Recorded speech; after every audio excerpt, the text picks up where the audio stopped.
All right, so we're going to talk a little bit about Module 3, Lesson 3 today. It's all about this thing called the zero factor theorem, which is going to be an application for the factoring that we've done in the first couple of lessons of this module. The zero factor theorem says that if you have two things, A and B, and you multiply them together and you get a zero, then either A is equal to 0 or B is equal to 0, or possibly both are equal to 0.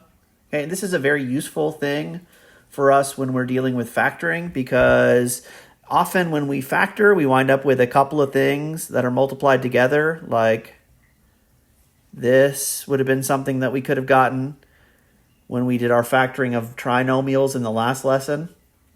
And if we have a situation where we have those two factors multiplied together like this and equal to 0, then the zero factor theorem lets us solve and get the solutions to this equation. That's what we're going to be doing here in this lesson. In the first couple of lessons, we didn't have any equal signs, so we weren't able to get solutions, but now we're going to have some equal signs. And if we can get it into a form like this, the zero factor theorem lets us get the final solutions.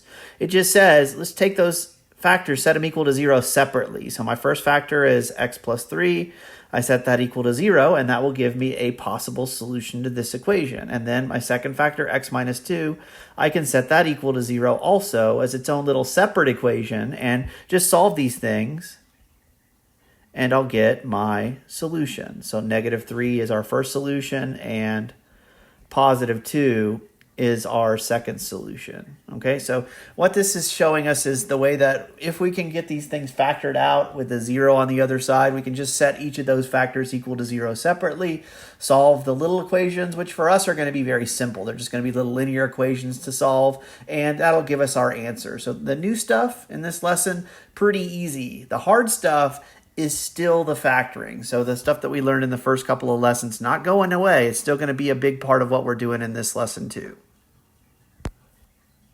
All right, so let's look at how this zero factor theorem works with some of the factoring strategies that we were learning in the previous lessons. So what I've got here is I've got a trinomial style polynomial on the left, x squared plus 2x minus 24. Got those three terms. So this is like what we did in lesson 2, right? And then you'll notice I've got the 0 on the other side. This is going to be important. If we're going to want to solve these equations, we're going to want to get a 0 on the other side. Otherwise, we're not going to be able to use the zero factor theorem. So this is a good setup for us. We've got that 0 on the right side. If we don't have that, we want to make it so that we've got that 0 on one side first. Okay, so this is the setup that we want.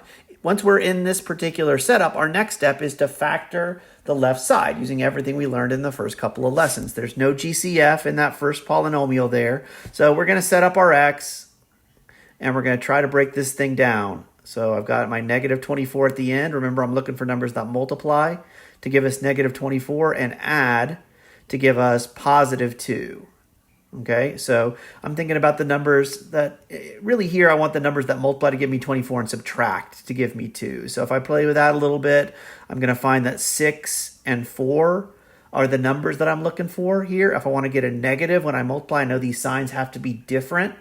So different signs, and I know the bigger one needs to be positive because I want to wind up with a plus 2. So plus 6 and minus 4 are the numbers. And that works because 6 times negative 4 is negative 24. 6 plus negative 4 is positive 2. Those are all the numbers that I'm looking for to fill in my x. Okay, so this is just more practice with the work we were doing in lesson 2. And this will take practice for sure. So don't expect this to be easy.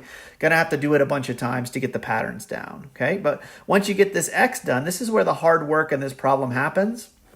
Once we get to this point, we're just gonna break it down using that work from our x. We know we're gonna have an x and an x in the front. As long as we've got that 1 x squared in the front there, that's always gonna happen. And then the plus 6 and the minus 4 will come on down here, okay? And so this is where most of the work of this problem happens, is in the x, it's in the factoring, right? The new stuff for this lesson 3 is pretty darn easy. Once we have this thing factored out, all we're going to do is use that zero factor theorem to set each of our factors equal to 0 separately. X plus 6 is my first factor. I set that equal to 0, and that's going to give me one solution. My second factor is x minus 4.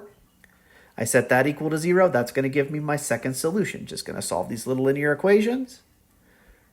So negative 6 and positive 4 are going to be my answers. It's very important in this module to make sure you are factoring when you're supposed to factor, right? In those first couple of lessons, we did not have any equal signs in our problems, right? So our answers just looked like this. We just factored it.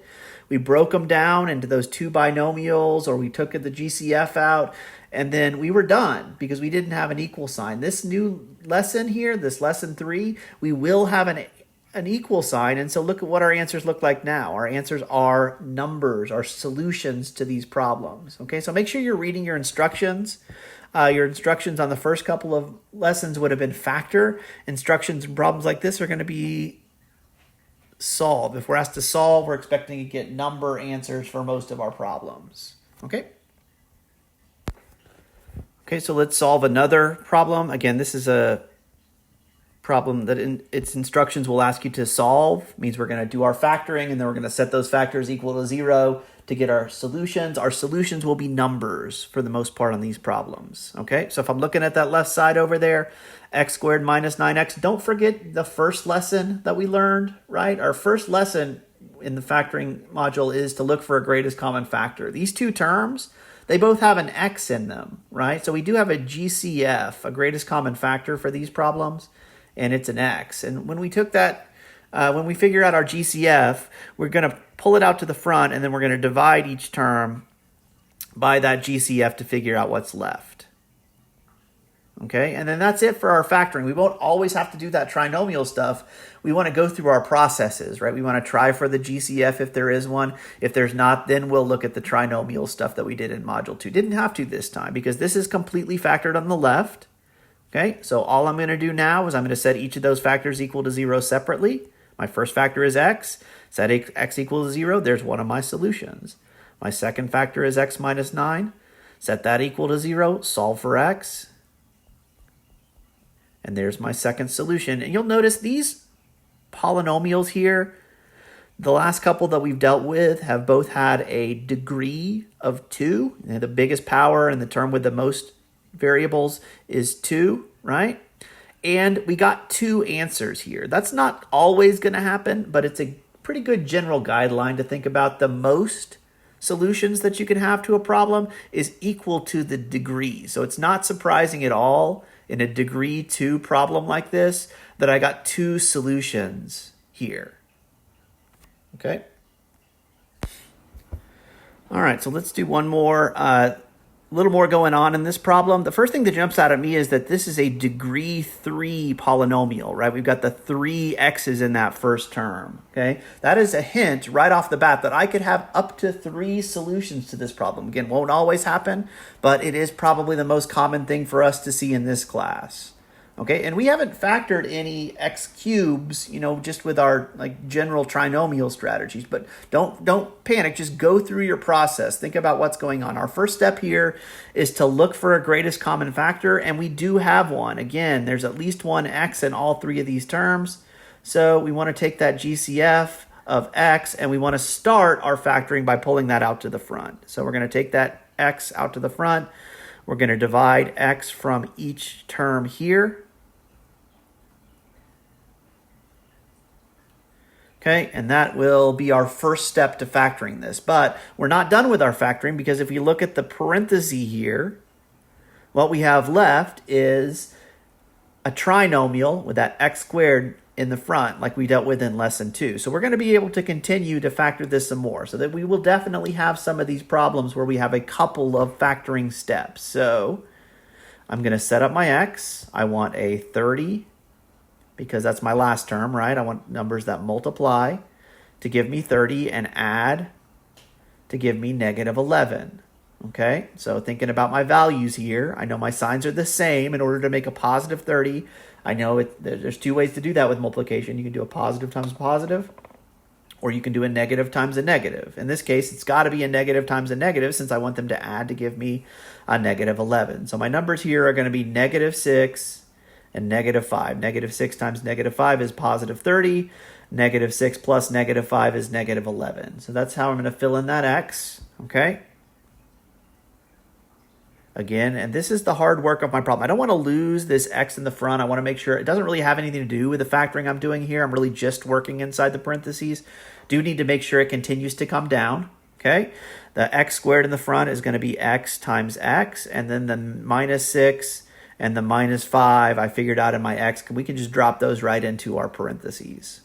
Okay, so our factoring is done on the left side. Okay, all that's left now is to use our zero factor theorem to set each of our factors equal to 0 separately. My first factor is x. X equals 0 is going to be a solution to this equation. Okay, x minus 6, we'll set that equal to 0 and solve. So 6 is going to be a solution to my equation. And then finally, x minus 5 equals 0, solve for x. 5 is going to be a third equation. So 0 and 6 and 5. And again, like I was mentioning, it's not surprising that we got 3 solutions here because our degree of our original problem is 3, right?